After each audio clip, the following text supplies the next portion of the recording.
नमस्कार, मैं हूं अमित पालित और इस वक्त की बड़ी खबर उत्तर प्रदेश से, जहां पर पल पल सियासी तस्वीर बदल रही है। और बड़ी खबर है कि योगी आदित्यनाथ को लेकर जो अभी आई है, सूत्र बता रहे हैं कि योगी आदित्यनाथ मथुरा से चुनाव नहीं लड़ेंगे, क्योंकि लगातार ये कयास लगाए जा रहे थे कि क्या योगी आदित्यनाथ को मथुरा से चुनावी मैदान में उतारा जाएगा। लेकिन आपको बता दें, मथुरा से श्रीकांत शर्मा ही बीजेपी के कैंडिडेट होंगे। मौजूदा तौर पर वो कैबिनेट मिनिस्टर है और मथुरा से वो विधायक भी हैं।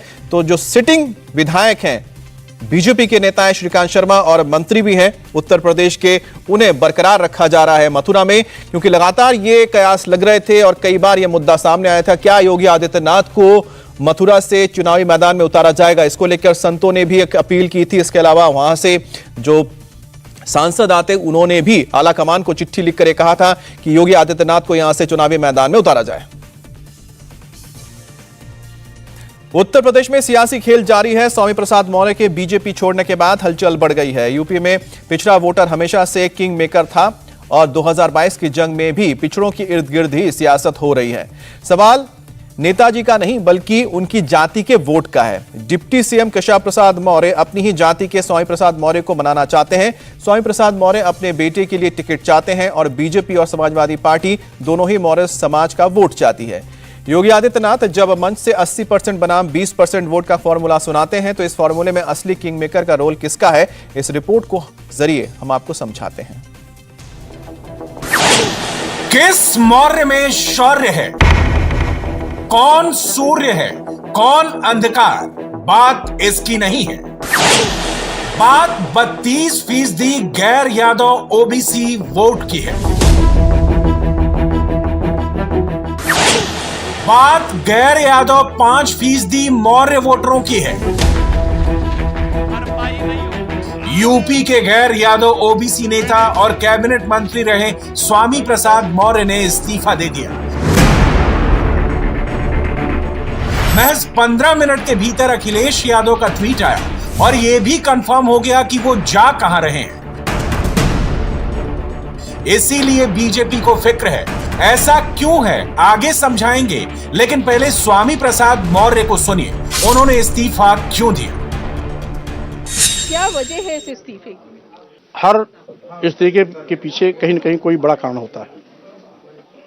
पिछले 30 सालों से मैं उत्तर प्रदेश की राजनीति में सक्रिय होकर के दलितों और पिछड़ों, गरीबों और मजलूमों के हितों के लिए लड़ाई लड़ता रहा हूं। बड़ी उम्मीद लेकर के भारतीय जनता पार्टी में शामिल हुआ था जब हमारे देश के यशस्वी प्रधानमंत्री माननीय नरेंद्र मोदी जी ने अपने चुनावी भाषण में पिछड़े और नीच होने की दुहाई दी थी। तो पिछड़े की भावनाओं के साथ मैं जुड़ करके भारतीय जनता पार्टी में आने का निर्णय लिया था। लेकिन आने के बाद देखा, सरकार बनने के बाद, सरकार में वोट लेने के लिए, सरकार बनाने के लिए वोट लेने के लिए, तो दलित और पिछड़े इनको बहुत अच्छे लगते हैं। झूम करके दलितों पिछड़ों ने वोट भी दिया। केंद्र और प्रदेश में जबरदस्त सरकार भी बनाई। लेकिन सरकार में आने के बाद इनका रवैया दलितों, पिछड़ों, किसानों, बेरोजगार नौजवानों एवं सूक्ष्म, लघु एवं मध्यम व्यापारियों के खिलाफ लगातार रहा है।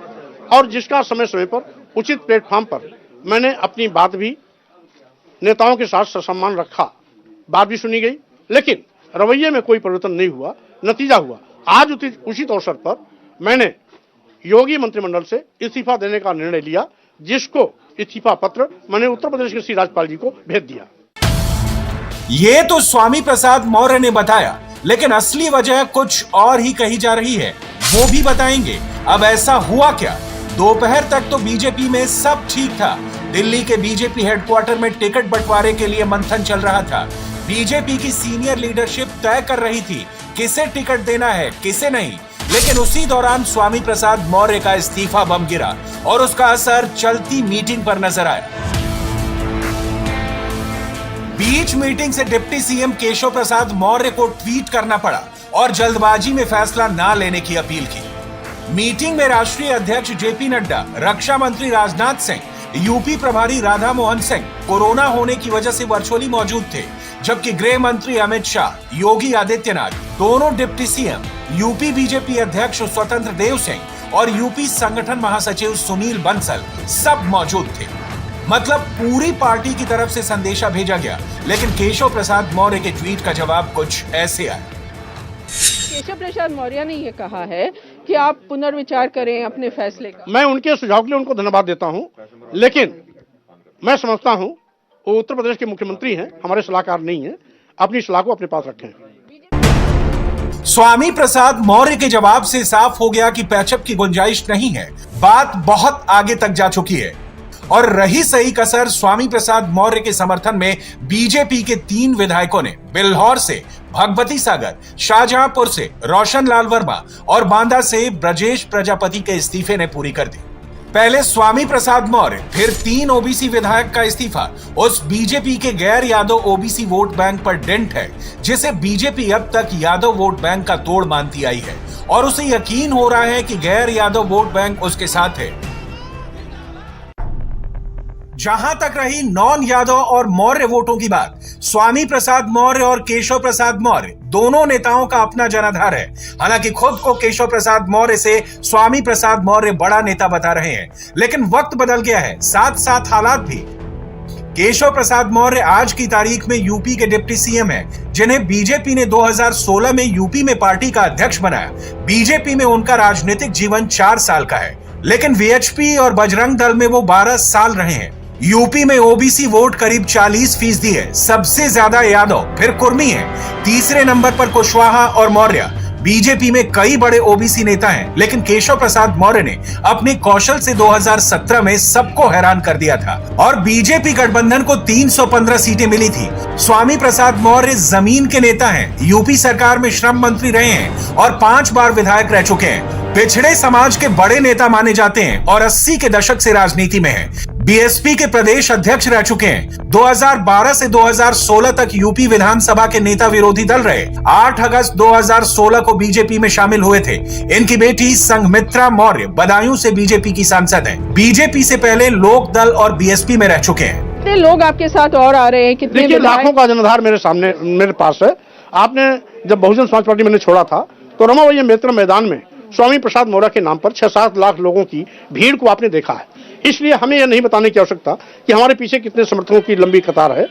इसलिए 2 दिन में अंतिम फैसला होगा, कौन आ रहा है कौन जा रहा है यह भी स्पष्ट हो जाएगा। और यह स्वाभाविक रूप से मैं दावे के साथ कह सकता हूं कि जो मेरा निर्णय होता है वो सरकार बनाने और बिगाड़ने के लिए पर्याप्त होता है। जिस समय बहुजन समाज पार्टी मैंने छोड़ा था, बहुजन समाज पार्टी नंबर 1 थी। इस्तीफा देने के दिन ही रात 12 बजे तक वो तीसरे पायदान पर चली गई और साथ ही साथ जो तीसरे नंबर पर भारतीय जनता पार्टी थी, 14 साल का उसको वनवास खत्म करके पूर्ण बहुमत की सरकार दिलाने में हमारा जनाधार सहयोग किया और सरकार में पूर्ण बहुमत के आने के बाद सत्ता में मदमस्त होकर के उत्तर प्रदेश की जनता के हितों के साथ लगातार खिलवाड़ करते रहे। नतीजा हुआ उचित प्लेटफॉर्म पर मैं अपनी बात को समय समय पर रखता भी रहा और रवैये में कोई परिवर्तन नहीं हुआ, जिसके नाते आज श्री राज्यपाल जी को भेजा गया इस्तीफा पत्र उसका परिणाम है। स्वामी प्रसाद मौर्य के बेटे उत्कृष्ट मौर्य रायबरेली की ऊंचाहार सीट से पिछली बार बीजेपी टिकट पर चुनाव लड़े थे। हालांकि बहुत कम अंतर से वो चुनाव हार गए थे, लेकिन कहा जा रहा है कि बीजेपी के लिए ऊंचाहार सीट बहुत टफ रही है क्योंकि यहाँ चौतरफा मुकाबला रहा है और अगर इस बार टिकट मिलता तो भी मामला मुश्किल था।